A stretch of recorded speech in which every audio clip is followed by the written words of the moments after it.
তো আজকে আমরা আপনাদেরকে আমাদের পশ্চিমবঙ্গ সরকারের যে শিক্ষাশ্রী যে ফর্মটা রয়েছে সেটা কি করে ভর্তি করবেন, যেটা মূলত আমাদের পশ্চিমবঙ্গের এসসি এবং এসটি ছাত্রছাত্রীদের প্রত্যেক বছর যে একটা আর্থিক অনুদান দেওয়া হয় পড়াশোনার জন্য ক্লাস 5 থেকে ক্লাস 8 পর্যন্ত, সেই ফর্মটা ভর্তি নিয়েই কিন্তু আমরা একটু দেখিয়ে দেবো আপনাদেরকে। ঠিক আছে, সবার প্রথমে আপনারা ফর্মটা কিন্তু ডাউনলোড করে নেবেন, অনলাইন থেকেও নিতে পারেন বা স্কুল থেকেও আপনাদের এই ফর্মটা দিতে পারে। ঠিক আছে, তার জন্য কি করবেন, যখন ফর্মটা আপনারা ভর্তি করতে যাবেন সবার উপরে দেখবেন এক জায়গায় লেখা আছে নিউ, আর এক জায়গায় লেখা আছে রেনুয়াল এবং কার্ড নাম্বার। ঠিক আছে, আপনারা যদি সবেমাত্র ক্লাস 4 পাস করে 5-এ উঠছেন বা সবেমাত্র এবার প্রথম করছেন তাহলে নিউয়ে ক্লিক করবেন বা টিক দেবেন। ঠিক আছে, এবং আপনারা যদি এর আগে করেছেন তাহলে কিন্তু রেনুয়ালে ক্লিক করবেন বা টিক দেবেন এবং আপনার যে কার্ড নাম্বার সেটা বসিয়ে দেবেন। মানে পুনরায় যদি আপনারা করেন রেনুয়ালে, ঠিক আছে, এবং নতুন করে করলে আপনাকে কোনো কিছু করতে হবে না, শুধু এই যে নিউ অপশানে একটা টিক দিতে হবে।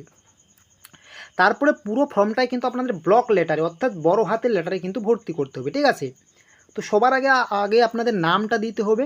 এই জায়গায় আপনার নাম হবে 1 নাম্বার ঘরে। যদি আপনারা মেয়ে হয়ে থাকেন তো কুমারী, ছেলে হয়ে থাকলে শ্রী দিয়ে আপনার নাম টিক মেরে, ঠিক আছে, এবং আপনার গার্জিয়ান নেম মাদার ফাদার যে নামটা হবে সেটা টিক মেরে এখানে বসিয়ে দেবেন। ঠিক আছে, তারপরে আপনার সেক্স মানে আপনি মেয়ে না ছেলে সেটা কিন্তু এখানে দেবেন। যদি আপনারা ছেলে হয়ে থাকেন তাহলে মেলে, এবং মহিলা হয়ে থাকলে কিন্তু অ্যাপে ক্লিক করবেন বা টিক মারবেন। ঠিক আছে, এবং ডেট অফ বার্থ আপনারা বসিয়ে দেবেন এবং টেলিফোন নম্বর অর্থাৎ ফোন নাম্বারটা এখানে আপনারা বসিয়ে দেবেন। ঠিক আছে, ক্লিয়ার?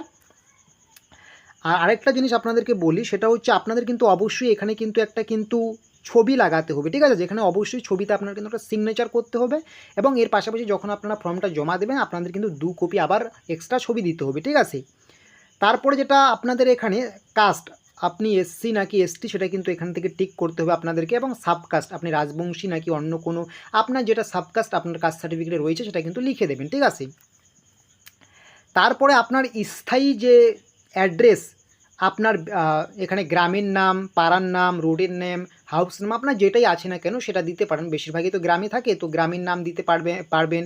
পোস্ট অফিসের নাম যেটা এখানে আপনারা দিতে পারবেন। ঠিক আছে, এখানে পোস্ট অফিসের নাম দেবেন। এখানে বেশি কিছু দিতে হবে না, আপনার গ্রামের নাম দেবেন, তারপরে পোস্ট অফিসের নাম দেবেন, পুলিশ স্টেশনের নাম দেবেন, এখানে ডিস্ট্রিক্টের নাম দেবেন, স্টেটের নাম তো অবশ্যই আমাদের ওয়েস্ট বেঙ্গল হবে দেবেন। ঠিক আছে, তারপরে এখানে আমি সহজ বাংলা ভাষায় বলছি, 8 নম্বরে কী করতে হবে, আপনি যে পড়াশোনা করছেন, ঠিক আছে, আপনাকে কে সাপোর্ট করছে, আপনার বাবা নাকি আপনার মা নাকি অন্য কেউ। ঠিক আছে, এটা কিন্তু আপনাদের ক্লিক করতে হবে। যদি আপনার বাবা হয়ে থাকে তো বাবাতে ক্লিক করে আপনার বাবার নামটা এখানে লিখে দেবেন। ঠিক আছে, এখানে বাবার নামটা লিখে দেবেন এবং আপনার বাবা কোন কাজের সঙ্গে যুক্ত এখানে লিখে দেবেন। ফার্মার হলে ফার্মার, বিজনেসম্যান হলে বিজনেসম্যান লিখে দেবেন, বা গভর্নমেন্ট জব হয়ে গেলে গভর্নমেন্ট সার্ভিস লিখে দেবেন। ঠিক আছে, এবং আপনার বাবা বা আপনার মায়ের যে নামটা এখানে দিলেন ওনার কিন্তু এখানে অ্যাড্রেসটা লিখে দেবেন ছোট্ট করে। ঠিক আছে, তারপরে আপনাদের কি করতে হবে, আপনাদের ব্যাঙ্ক ডিটেলস দিতে হবে। ঠিক আছে, একটু ওয়েট করবেন।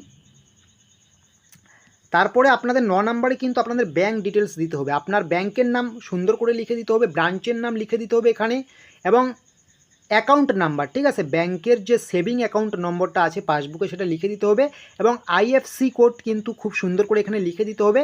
আর এমআইসিআর কোডটা অনেকের থাকে না, এটা না দিলেও হবে। ঠিক আছে, এবং তারপরে 10 নম্বরে আপনার যে স্কুল রয়েছে সেখানে কিন্তু ইনস্টিটিউশনের নাম দিতে হবে, আপনার স্কুলের নাম দিতে হবে, স্কুলটা আপনার কোন জায়গায় অবস্থিত সেই জায়গার নাম এখানে লিখে দিতে হবে, অ্যাড্রেসটা লিখে দিতে হবে। ঠিক আছে, এবং আপনি বর্তমানে কোন ক্লাসে পড়ছেন সেটা এখানে দেবেন। ঠিক আছে, এর পাশাপাশি আপনি বর্তমান যে ক্লাসে পড়ছেন সেই ক্লাসে আপনি কবে জয়েনিং করেছেন বা সেই ক্লাসে কবে থেকে আপনি পাঠরত সেটা কিন্তু এখানে ডেটটা কিন্তু লিখে দেবেন। অনেকের ডেট মনে পড়ে না, তো আমি বলবো আপনারা প্রত্যেকে কিন্তু জানুয়ারি মাসটাকে এখানে দেবেন। ঠিক আছে, 2024 জানুয়ারি দিয়ে দেবেন। ঠিক আছে, তারপরে 11 নম্বরে বলা হয়েছে আপনি কি পরবর্তী বছরগুলোতে বা বিগত বছরগুলোতে কিন্তু যে স্কলারশিপগুলো দেওয়া হয় আপনারা কি পেয়েছেন, যদি পেয়ে থাকেন তো ইয়েস করবেন, এবং কোন স্কলারশিপ পেয়েছেন, কত টাকা পেয়েছেন সেটা কিন্তু স্কলারশিপের নাম, অ্যামাউন্ট, সংখ্যা এবং বিস্তারিত কিছু লিখে দিতে পারেন, এবং যদি না পেয়ে থাকেন তাহলে একবারে নো করে আর কোনো কিছু লিখতে হবে না আপনাদেরকে। ঠিক আছে, তারপরে এখানে কি করতে হবে, আপনাদের যে এবারে যে আপনারা এই যে শিক্ষাশ্রী স্কলারশিপের জন্য আবেদন করছেন, আপনারা কি এর বাইরে আরও অন্য কোনো স্কলারশিপের আবেদন করেছেন? যদি করে থাকেন তাহলে এখানে ইয়েস লিখবেন, এবং যদি না করে থাকেন তাহলে কিন্তু নো করে চলে যাবেন। ঠিক আছে, এবং আপনার যে বার্ষিক যে ইনকাম, আপনার ফ্যামিলি যে ইনকাম বার্ষিক সেটা কিন্তু কত হাজার টাকা আপনার বার্ষিক ইনকাম সেটা কিন্তু আপনাদেরকে এখানে লিখে দিতে হবে। ঠিক আছে, এখানে কিন্তু আপনাদের একটা জিনিস মাথায় রাখতে হবে, আপনাদের যে মিনিমাম আর্নিং বা বার্ষিক ইনকাম সেটা কিন্তু সবসময় কিন্তু আপনারা 2 লাখের নিচে দেওয়ার চেষ্টা করবেন। তো আমি তো বলবো 95,000 বা 80,000, 70,000 এরকম কিন্তু দিতে পারেন, ঠিক আছে। এবং এরপরে একটা ডিক্লারেশন এখানে আছে, এটা আপনাদের কোনো কাজের না, ঠিক আছে। এটা আপনারা একটু পড়তে পারবেন। ফর্মটা যখন পুরোপুরি আপনারা ভর্তি করলেন, তারপরে এখানে আপনার ডেটটা লিখে দেবেন, কবে ভর্তি করলেন, ঠিক আছে, বা কবে জমা দিচ্ছেন এটা লিখে দেবেন, এবং প্লেস আপনি যে জায়গায় থাকছেন গ্রামের নাম লিখে দিবেন।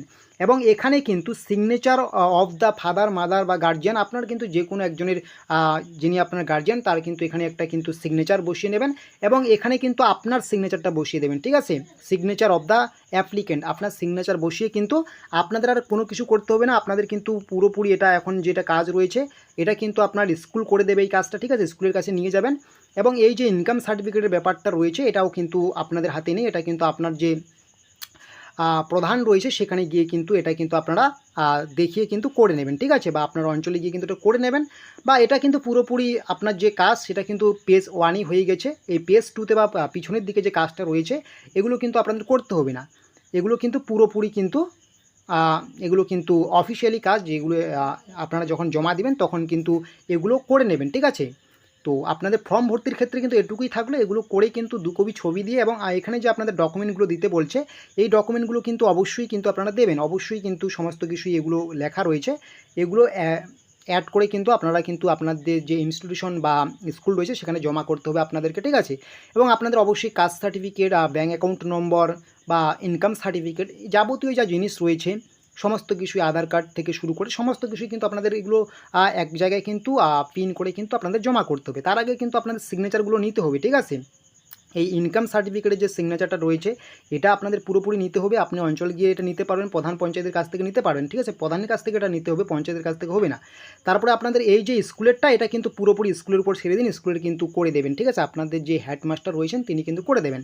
তো এটাই কিন্তু শিক্ষাশ্রী ফর্ম ফিল আপের কিন্তু বিস্তারিত আপনাদের জানিয়ে দিলাম। এটা কিন্তু ক্লাস 5 থেকে 8 পর্যন্ত আপনাদের কিন্তু। আর আপনারা যারা নতুন করছেন আপনারা কিন্তু অবশ্যই এখানে নিউতে টিক করবেন, আবার রিনুয়াল বা একবার করেছেন এবার আরেকবার করছেন তাহলে কিন্তু রিনুয়ালে টিক করে আপনার কিন্তু কার্ড নাম্বারটা বসিয়ে দেবেন, ঠিক আছে, এটা কিন্তু অবশ্যই করবেন।